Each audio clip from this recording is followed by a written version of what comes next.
ஒவ்வொரு அனிவர்சரிக்கும் கிஃப்ட் பண்ண ஜுவல்ஸோட ரெடி ஆயிட்டேன். பட் இன்னைக்கு எப்பவுமே நம்பிக்கையான கிருஷ்ணிகா ஜுவல்லர்ஸின் new design. Happy anniversary love. Krishnika ஜுவல்லர்ஸ், Ealing Road, Wembley. Trusted for generation.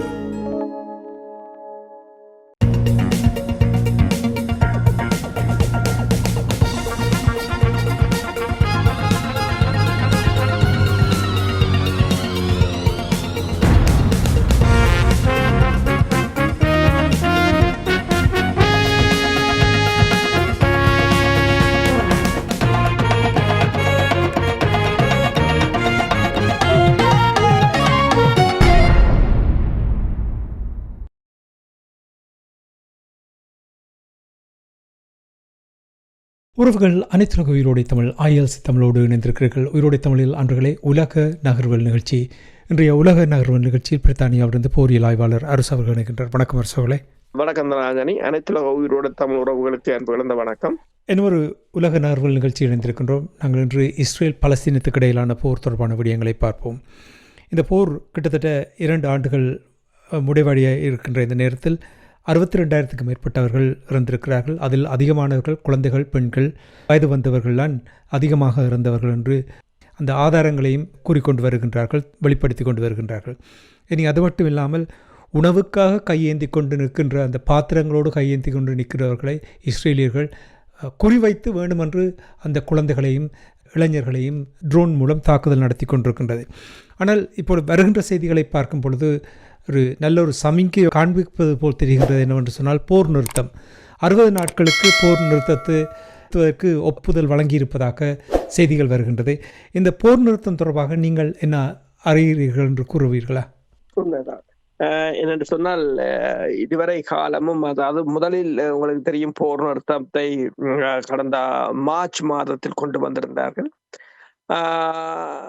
March மாதம் வரையிலும், மார்ச் மாதம் 18ஆம் நாள் வரையிலும் ஒரு போர் நிறுத்தம், ஒரு இடைக்கால போர் நிறுத்தம் அறிவிக்கப்பட்ட நடைமுறையில் இருந்தது. ஆனால் அது முறிவடைந்த பின்னர் அதை ஒருதலைபட்சமாக இஸ்ரேல் தான் மீறி இருந்தது. இந்த தாக்குதலை ஆரம்பித்த பின்னர் கிட்டத்தட்ட அதன் பிற்பாடு கூட கிட்டத்தட்ட 10,000க்கும் மேற்பட்ட மக்கள் கொல்லப்பட்டிருக்கிறார்கள். இப்போது மீண்டும் ஒரு போர் நிறுத்தத்தை கொண்டு வருவதற்கு கட்டாரும் எகிப்தும் வந்து இருதரப்பினருடன் பேசியதாகவும், ஹமாஸ் இந்த போர் நிறுத்தத்துக்கு உடன்பட்டிருப்பதாகவும், முதலில் இந்த போர் நிறுத்தம் வந்து கிட்டத்தட்ட ஒரு 60 நாட்கள் போர் நிறுத்தமாகவும், அதன் போது இரு தரப்பும் தங்கள் கைதிகளை விடுதலை செய்ய வேண்டும் என்று சொல்லியும், அதன் பிற்பாடு இந்த போர் நிறுத்தத்தை தொடர்வது அல்லது இஸ்ரேலிய படையினர் முற்றாக போரை நிறுத்துவது போன்ற நிபந்தனைகள் பூர்த்தி செய்யப்படும் என்றும் கூறப்பட்டிருக்கின்றது. ஆனால் இது ஒரு ஆரம்ப கட்ட நிலையாகத்தான் இருக்கின்றது. கடந்த 2 வருடங்களாக ஹமாஸ் வந்து பல போர் நிறுத்த உடன்படிக்கைகளை ஏற்றுக்கொள் நிலையில் இருந்த போதும் இஸ்ரேல் வந்து அதனை தட்டி கழித்திருந்தது. ஏனென்று சொன்னால், இஸ்ரேல் அதனை ஒரு தற்காலிக போர் நிறுத்தத்தை தான் இஸ்ரேல் விரும்பியதே தவிர நிரந்தரமான போர் நிறுத்தத்தை இஸ்ரேல் விரும்பவில்லை என்றதான் பிரச்சனையாக இருந்தது. அப்ப இஸ்ரேலை பொறுத்தவரையில் இஸ்ரேலிய அரசு வந்து ஒரு கூட்டணி அரசு. அப்ப கூட்டணி அரசுல இருக்கிறவர்கள் இந்த மிரட்டல் காரணமாகவும் இஸ்ரேலிய நெத்தனியாகு மிகவும் ஒரு அரசியல் அழுத்தத்தின் கீழ் இருக்கிறார் என்றுதான் கூற வேண்டும். தற்போதைய போர் நிறுத்தத்தை கூட இஸ்ரேலின் அமைச்சர், அதாவது இஸ்ரேலின் தேசிய பாதுகாப்பு அமைச்சர், நேஷனல் செக்யூரிட்டி மினிஸ்டர் என்று சொல்றது, அவர் இட்டமர் பென் கிவர், அவர் வந்து இந்த போர் நிறுத்தத்தை இஸ்ரேல் ஒப்புக்கொண்டால் தாங்கள் அரசுக்கான ஆதரவை விலக்கிக் கொள்வோம் என்று கூறியிருக்கிறார். அவருக்கு ஆதரவாக நிதி அமைச்சரும் இணைந்திருப்பதாக கூறப்படுகின்றது. இவ்வாறான அழுத்தங்களும் இஸ்ரேலுக்கு இருக்கின்றது. உள்நாட்டில் பெருமளவான அரசியல் அழுத்தம். அது மட்டுமல்லாது மக்களிடமும் ஒரு அழுத்தம் இருக்கிறது. மக்கள் தொடர்ச்சியாக இப்ப கடந்த வாரம் நீங்கள் பார்த்தீங்கன்னு சொன்னால் ஏறத்தாழ 2,00,000க்கும் மேற்பட்ட மக்கள் வீதிகளில் இறங்கி போராடி இருந்தார்கள். அங்கு ஏற்பட்டிருக்கின்ற பொருளாதார சரிவுகள், மக்களுக்கு ஏற்பட்டிருக்கின்ற துன்பம், தொடர்ச்சியாக ஒரு போருக்குள் அவர்கள் வாழ்வது என்பதெல்லாம் அவர்களால் தொடர்ந்து அதில் தாக்கு பிடிக்க முடியாத ஒரு நிலையாகத்தான் இருக்கின்றது. உதாரணமாக இந்த வாரம் கூட கூறியிருந்தார்கள், அதாவது இஸ்ரேலின் மொத்த பொருளாதாரம் 3.5% வீழ்ச்சி அடையும் என்று சொல்லியும், அதே போல இஸ்ரேலில் வெளிநாட்டு நிறுவனங்கள் அல்லது வெளிநாட்டு முதலீட்டாளர்கள் செய்கின்ற முதலீடுகள் ஏறத்தாழ 12.5% வீழ்ச்சி அடைந்திருப்பதாகவும் கூறப்படுகிறது. அப்ப பொருளாதார ரீதியாகவும் இஸ்ரேலுக்கு தொடர்ச்சியாக ஒரு அழுத்தங்கள் இருப்பதால் இஸ்ரேலும் இந்த போர் நிறுத்தத்துக்கு போக வேண்டிய ஒரு நிர்பந்தம் இருக்கின்றது. தொடர்ச்சியாக அவர்களால் போரை வெல்ல முடியாத ஒரு நிலை. இஸ்ரேலுக்கு அதற்குரிய படையினரும் அவர்களிடம் களமுனைகளும் விரிவடைந்து விட்டது. தெரியும், ஈரான் போர், அதன் பிற்பாடு சிரியாவை பொறுத்தவரையில் சிரியாவில் தொடர்ச்சியாக இஸ்ரேல் வான் தாக்குதல்களை நடத்தி கொண்டு இருந்தாலும் இஸ்ரேலால் அங்கு ஒரு உறுதியான அரசு இல்லாத நிலையில் இஸ்ரேலால் அந்த களமுனையையும் தக்க வைக்க முடியுமா என்ற ஒரு கேள்வி எழுந்திருக்கின்றது. அப்ப ஹமாஸை பொறுத்தவரையிலும் ஹமாஸும் ஒரு தொடர்ச்சியாக அவர்களும் ஒரு அழுத்தத்தின் கீழ்தான் இருக்கிறார்கள். இருதரப்பும் தொடர்ந்து தாக்குதல்களை நடத்தி வந்து கொண்டிருந்தாலும் இப்ப ஹமாஸை பொறுத்தவரையில் ஹமாஸ் தொடர்ச்சியாக ஏவுகணை தாக்குதல்களை நடத்தி கொண்டுதான் இருக்கிறார்கள். ஆங்காங்கே கெரில்லா தாக்குதல்களை நடத்தி கொண்டுதான் இருக்கிறார்கள். அதே போல இஸ்ரேலின் தாக்குதல்களை நடத்தி கொண்டுதான் இருக்கின்றது.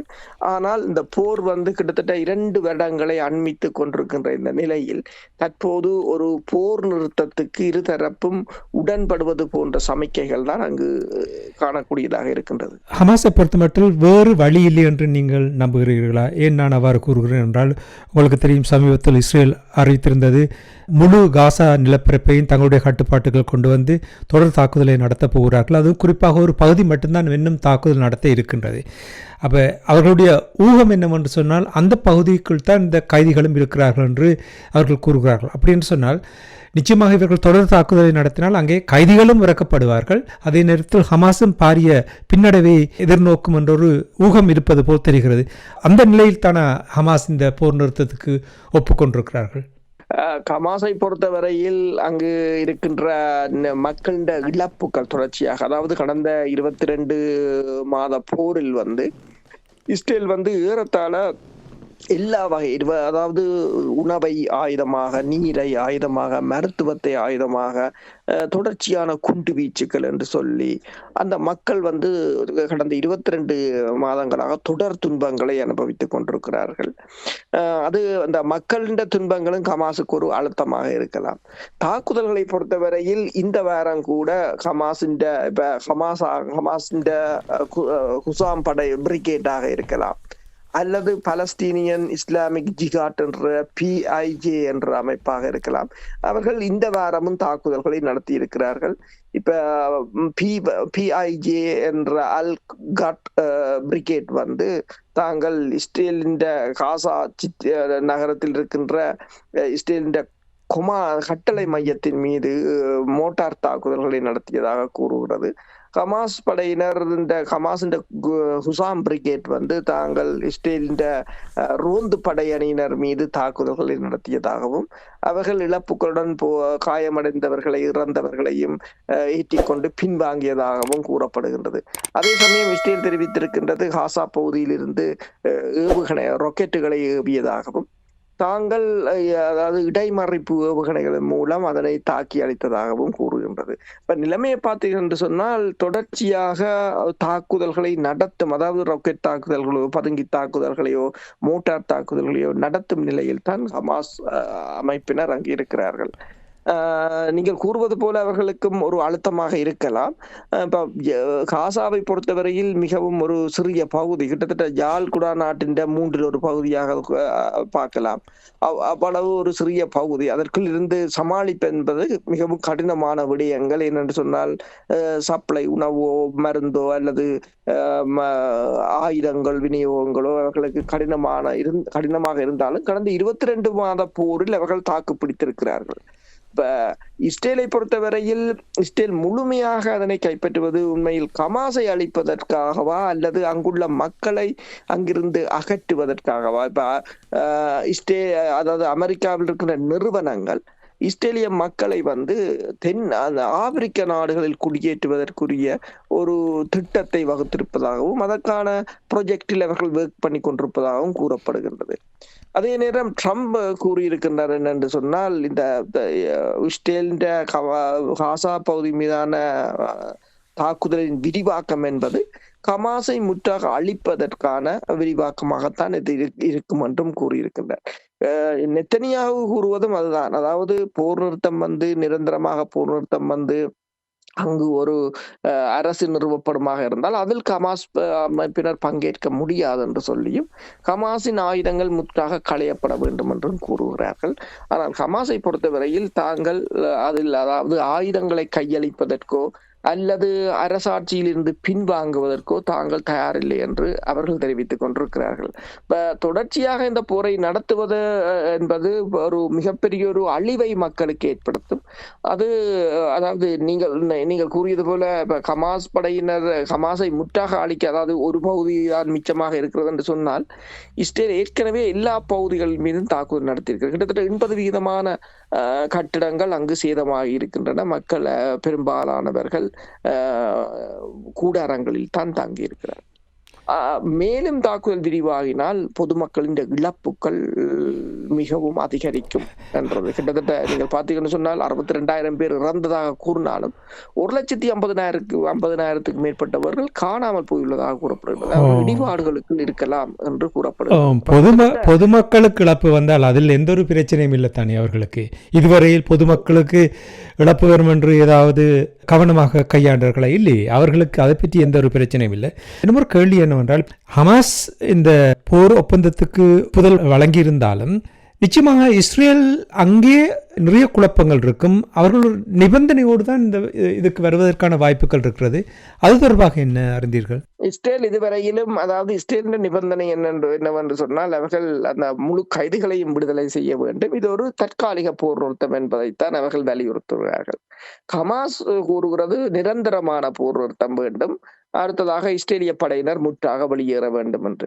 இஸ்ரேல் அவ்வாறு இல்லை, தாங்கள் முற்றாக வெளியேற முடியாது என்று சொல்லியும் நிரந்தரமான போர் நிறுத்தத்தை மேற்கொள்ள முடியாது என்று சொல்லியும் 60 நாட்கள் தான் போர் நிறுத்தத்தை மேற்கொள்ள முடியும் என்று சொல்லியும் ஹமாஸ் படையினரை முற்றாக அழிக்கும் நடவடிக்கையை அவர்கள் தொடர்வதற்கான ஒரு சாத்திய ஒரு நோக்கமாகத்தான் அந்த தற்காலிக போர் நிறுத்தத்தை அவர்கள் கோருவதாக தெரிகிறது. ஏனென்றால் இஸ்ரேலுக்கு அந்த ஹமாஸ் வசம் இருக்கின்ற ஏரிய கைதிகள் தொடர்பாக அவர்களின் பெற்றோர்கள் மற்றது மக்களிடமிருந்து பெருமளவான அழுத்தங்கள், எதிர்ப்பு போராட்டங்கள் மற்ற அழுத்தங்கள் இஸ்ரேல் மீது குவிந்த வண்ணம் தான் இருக்கிறது. அண்மையில் கூட உங்களுக்கு தெரியும், இஸ்ரேலின் நிறுவனங்கள் கூட, பெருமளவான நிறுவனங்கள் கூட இந்த போராட்டக்காரர்களுடன் இணைந்ததாக கூறப்படுகின்றது. அது இஸ்ரேலின் பொருளாதாரத்துக்கு ஒரு மிக பாரிய ஒரு பின்னடைவாகத்தான் பார்க்கப்பட்டது.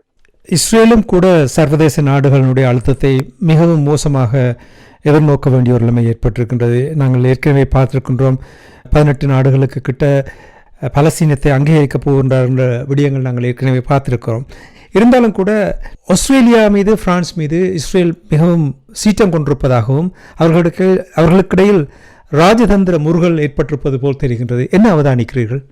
இஸ்ரேலின் வெளிவார அமைச்சர் கெய்டோன் சார் அவர் கூறியிருக்கிறார் என்று சொன்னால், தாங்கள் ஆஸ்திரேலியாவின் தூதரக அதிகாரிகளின் வீசாவை தாங்கள்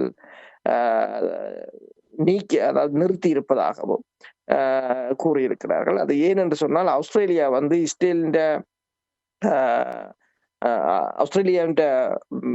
உள்துறை அமைச்சகம் இஸ்ரேலின் ஒரு அரசியல்வாதிக்கு வீசா கொடுப்பதற்கு மறுப்பு தெரிவித்ததாகவும், ஏனென்று சொன்னால் பல இஸ்ரேலின் அரசியல்வாதி பாலஸ்தீனத்தில் காசா பகுதியில் இருக்கின்ற குழந்தைகளை பயங்கரவாதிகள் அல்லது எனிமிகள் என்று கூறியதால் தாங்கள் அவருக்கான வீசாவை நிறுத்தியதாக கூறியிருந்தார்கள். இப்ப இதற்கு பதிலடியாகத்தான் இஸ்ரேல் அந்த ஆஸ்திரேலியாவின் அதிகாரிகளின் வீசாவை நிறுத்தியதாக கூறப்படுகின்றது. அதே சமயம் பிரான்ஸ் உங்களுக்கு தெரியும், கிட்டத்தட்ட 18 நாடுகள் வந்து பாலஸ்தீனத்தையும் இஸ்ரேலையும் இரு தேசங்கள் என்று அங்கீகரித்திருந்தன. அந்த அங்கீகாரத்துக்கு எதிராக ஜெருசலத்தில் இருக்கின்ற பிரான்சின் தூதரகத்தை மூடுமாறு இஸ்ரேல் கோரியிருப்பதாக கூறப்படுகின்றது. அனைத்துலக மட்டத்தில் நீங்கள் பார்த்தீர்கள் என்று சொன்னால் இஸ்ரேல் ஏதோ ஒரு வகையில் ஒரு தனிமைப்படுத்தப்பட்ட நிலைக்குத்தான் சென்று கொண்டிருக்கின்றது. என்ன ஒரு விடயம் என்னவென்றால், இப்போ அடிக்கடி எல்லா ஊடகங்களும் இல்லை, சில ஊடகங்கள் மட்டுமே, நான் கூறுவது மேற்கத்திய நாடுகளுடைய ஆங்கில ஊடகங்கள் கூறுவது என்னவென்று சொன்னால், ஹமாஸ் அக்டோபர் 7ஆம் தேதி 2023ஆம் ஆண்டு தாக்குதல் நடத்தியதனால்தான் இவ்வளவு விளைவு என்று வெளிநாட்டு பிரச்சாரம் செய்யும் அல்லது செய்தி தணிக்கை செய்யும் ஊடகங்களுடைய கருத்துக்களாக இருந்து வந்திருக்கின்றது. ஆனால் அதற்கு எதிராக பலர் கூறிக்கொண்டு வந்தார்கள், இந்த போர் அக்டோபர் 7 ஆரம்பிக்கவில்லை, இவ்வளவு ஆண்டுகளாக இந்த போர் நடந்து கொண்டிருக்கின்றது, வேறு வேறு வடிவங்கள் எடுத்துக்கொண்டிருக்கின்ற விடயங்களை கூறியிருக்கிறார்கள். அதில் ஒன்று உங்களுக்கு தெரியும், பலஸ்தீனத்தினுடைய காணிகளை அபகரிப்பது. இவ்வளவு போர் நடந்து கொண்டிருக்கின்ற நேரத்தில், இவ்வளவு விடயங்கள் உலகப் பரப்பில் இஸ்ரேலுக்கு எதிராக பேசப்படுகின்ற நேரத்தில் தொடர்ச்சியாக அங்கே காணிகள் அபகரிப்பு நடைபெற்றுக் கொண்டிருப்பதாக கூறப்படுகிறது. எவ்வாறு இதை கையாளுகிறார்கள்? உண்மைதான். என்னென்று சொன்னால் இஸ்ரேலிய குடியேற்றவாசிகள் தொடர்ச்சியாக அந்த மக்களின் காணிகளை அபகரித்து கொண்டுதான், அதாவது மேற்கு கரையில் அந்த மக்களின் காணிகளை அபகரித்து கொண்டுதான் இருக்கிறார்கள். அதே போல உங்களுக்கு தெரியும், காசா பகுதியிலிருந்து கூட மக்களை அகற்றிவிட்டு அந்த காணிகளை கூட, காசா பகுதியை கூட இஸ்ரேலுடன் இணைப்பதற்கான ஒரு அகண்ட இஸ்ரேல் என்ற துணியில் தான் அவர்கள் பேசிக் கொண்டிருக்கிறார்கள். ஆனால் பெருமளவான எதிர்ப்புகள் காரணமாக தற்போது அது அவர்களால் அதை நடைமுறைப்படுத்த முடியாத நிலையில் இருக்கிறார்களே தவிர அதனையும் கையகப்படுத்துவதற்கான முயற்சிகளைத்தான் அவர்கள் மேற்கொள்கிறார்கள். இப்ப அம்னஸ்டி இன்டர்நேஷனல் பொறுத்தவரையில் மன்னிப்பு சபை அது கூட பல நாடுகளுக்கு கடிதம் எழுதியிருக்கிறது, நீங்கள் ஆயுதங்களை கொடுப்பதை நிறுத்துங்கள் என்று சொல்லி. என்னென்று சொன்னால் இஸ்ரேல் வந்து உணவை ஆயுதமாக பயன்படுத்துகிறது, மருத்துவத்தை ஆயுதமாக பயன்படுத்துகிறது, அடுத்தது எந்த விதமான அதாவது அனைத்துலக சட்டங்களையும் அவர்கள் மதிப்பதில்லை என்பதால் அதனை நிறுத்துங்கள் என்று கூறியிருக்கிறார்கள். ஆனால் இஸ்ரேல் அதற்கு ஏனைய நாடுகள் கூட இப்ப இரு தேசங்களாக அங்கீகரிப்பதென்று அவர்கள் கூறினாலும் இஸ்ரேலுக்கான தொடர்ச்சியான ஆதரவுகளை அவர்கள் வழங்கி கொண்டுதான் இருக்கிறார்கள். என்று சொன்னால் மேற்குலகத்தை பொறுத்தவரையில் அரபு உலகத்தில் தங்களின் நலனை காப்பதற்கு இஸ்ரேல் தேவை என்பது அவர்கள் மறைமுகமான திட்டமாக இருக்கின்றது.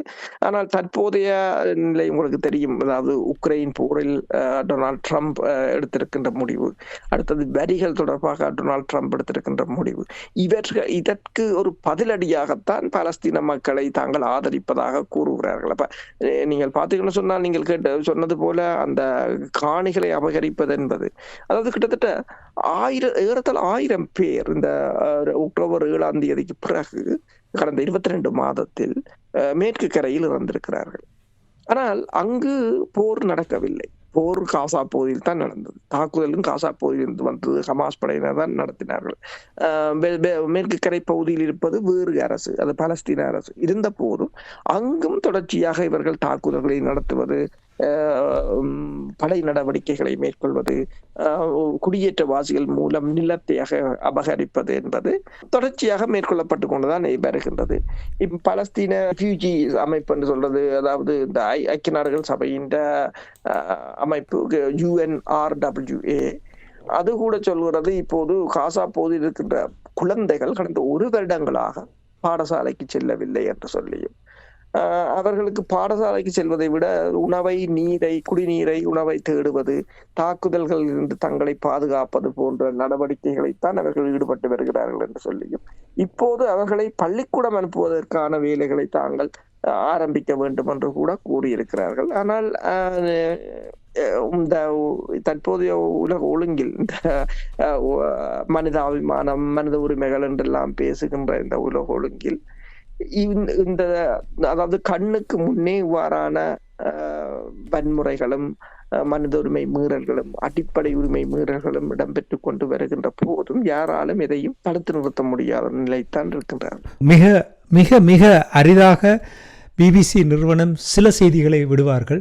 என்னை பொறுத்த மட்டும் இதுதான் முதல் தடவை பார்த்துருக்கிறேன். அதாவது முகமூடி அணிந்த இஸ்ரேலிய குடியேற்றவாதிகள் மேற்கு கரையில் தாக்குதல் நடத்தியதை பிபிசி நிறுவனம் பார்த்து விட்டது என்று செய்தி போட்டிருக்கிறார்கள். எனக்கு அது சிரிப்பாகத்தான் இருந்தது பார்த்தவுடன். ஏன் இவர்கள் இவ்வாறு எவ்வளோ காலமாக இது நடந்து கொண்டிருக்கிறது, ஆனால் மூடி மறைத்து கொண்டிருப்பார். இப்படி ஒரு கொஞ்சம் தன்னும் தகவலை வெளியிடுவதற்கு என்ன நோக்கம்? இப்போது என்று சொன்னால், அதாவது இஸ்ரேல் மட்டும் உலகிலிருந்து தனிமைப்படுத்தப்படவில்லை. மேற்குலக நாடுகளும் மெல்ல மெல்ல தங்கள் மனிதாபிமானம், மனிதநேயம் என்ற தங்கள் சொற்பதங்கள் எல்லாம் வலுவிழந்து வருவதாக அவர்களும் உணர்கிறார்கள். இப்போ குளோபல் சவுத்தை பொறுத்தவரையில் அது மிகவும் பலமான நிலையில் வளர்ந்து கொண்டிருக்கின்றது. பிரிக்ஸாக இருக்கலாம். மேற்குலகத்தை பொறுத்தவரையில் ஒரு பலவீனமான நிலையாகத்தான் மாறிக்கொண்டிருக்கிறார்கள். அந்த பலவீனமான நிலை வரும்போது ஏதாவது ஒரு கொஞ்சம் உண்மையாவது சொல்ல வேண்டும் என்ற ஒரு நிர்பந்தத்துக்கு அவர்கள் தள்ளப்பட்டிருக்கிறார்கள். முன்னைய போல அவர்களால் முழுமையாக மறைக்க முடியாது. இப்ப சமூக வலைதளங்களாக இருக்கலாம், அல்லது அல் ஜசீரா ஊடகமாக இருக்கலாம், தெளிவாக எல்லாவற்றையும் கண்முன்னே கொண்டு வந்திருக்கிறார்கள். அப்ப தொடர்ச்சியாக அவர்களால் மறைக்க முடியாது.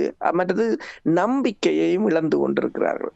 இப்போ அண்மையில் கணக்கெடுப்பில் கூட இந்த பிபிசி, CNN போன்ற மேற்குலக ஊடகங்களை பார்ப்பவர்களின் எண்ணிக்கை வெகுவாக குறைந்து விட்டது. பெருமளவானவர்கள் அதனை பார்ப்பதே இல்லை என்ற ஒரு நிலையாகத்தான் இருக்கின்றது. ஏனென்று சொன்னால், முன்னைய போல இந்த மெயின் ஸ்ட்ரீம் மீடியாக்களை நம்பி தான் மக்கள் என்று இல்லை. அந்த மக்களை இவர்கள் மட்டும் முன்னைய காலங்களில் ஏதோ ஒரு பிரெயின் வாஷ் மாதிரி அந்த தங்கள் ஊடாகத்தான் உண்மை செய்திகள் வருவது போன்ற தோற்றப்பாட்டை ஏற்படுத்தியிருந்தார்கள். ஆனால் இப்போது புகைப்படங்கள், காணொளிகள் என்று ஆதாரங்களுடன் வெளிவருவதால் இவர்களும் ஏதாவது ஒரு கொஞ்சம் உண்மையாவது சொல்ல வேண்டிய நிலைக்கு தள்ளப்பட்டிருக்கிறார்கள். நன்றி அரசுகளே. இன்றைய நிகழ்ச்சியிலிருந்து இஸ்ரேல் பலஸ்தீனுக்கு இடையிலான போர் தொடர்பான நிலைமைகள், குறிப்பாக ஹமாஸ் 60 நாள் போர் நிறுத்த ஒப்பந்தத்துக்கு தங்களுடைய ஒப்புதலை வழங்கியிருப்பதாக தெரிய வருகின்றது. அந்த நிலைமைகளை உயிரோடைய தமிழ் உறவுகளோடு பகிர்ந்து கொண்டமைக்காக அன்பர்கள் சார்பாக நன்றி கூறிக்கொண்டு மீண்டும் இன்னொரு நிகழ்ச்சியில் இணைந்திருப்போம். அதுவரைக்கும் நன்றி, வணக்கம். நன்றி, வணக்கம். எமது பார்வையாளர்களுக்கு வணக்கம். மக்களின் குரலாய் ஓங்கி ஒலிக்கும் இலக்கு மின்னிதழ் மற்றும் உயிரோடை தமிழ் வானொலி ஆகிய இவ்விரு ஊடகங்களும் உங்களைப் போன்ற எமது நேயர்கள், நண்பர்களின் ஆதரவிலேயே இயங்கி வருகின்றன. மிக குறைந்த வளங்களுடன் பல இடர்கள் மற்றும் தடைகளை தாண்டி பயணிக்கும் எமது ஊடகங்களின் பணிகள் மேலும் வளர உங்களால் முடிந்த நிதியுதவியை வழங்கி இன்னும் காத்திரமான செயற்பாடுகளை முன்னெடுக்க உதவுமாறு மிகவும் பணிவன்புடன் வேண்டி நிற்கின்றோம். உங்கள் பங்களிப்பு உங்களின் உரிமை குரலாய் ஓங்கி ஒலிக்கும். நன்றி.